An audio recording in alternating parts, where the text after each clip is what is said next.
अस्सलाम वालेकुम प्यारे बच्चों। अब टाइम है उर्दू की पढ़ाई का। अब हम रीडिंग करेंगे उर्दू की।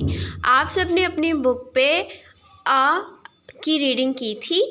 आज हम रीडिंग करेंगे अलिफ मद आ। ये क्या है? अलिफ मद आ। अलिफ मद। अब हम देखते हैं अलिफ मद्दा से क्या क्या अल्फाज बनते हैं। अलिफ मद आ आम। अलिफ मद आ आँख। अलिफ मद आ आग।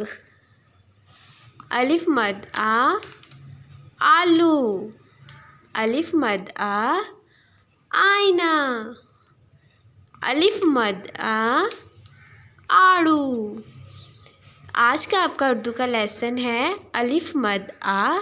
आप सब ने अलिफ मद आ लर्न करना है और उससे वर्ड्स बनाने हैं, अल्फाज बनाने हैं और उसकी वीडियो बना के हमें जी सूट पे सेंड करें। Thank you. अल्लाह हाफिज़।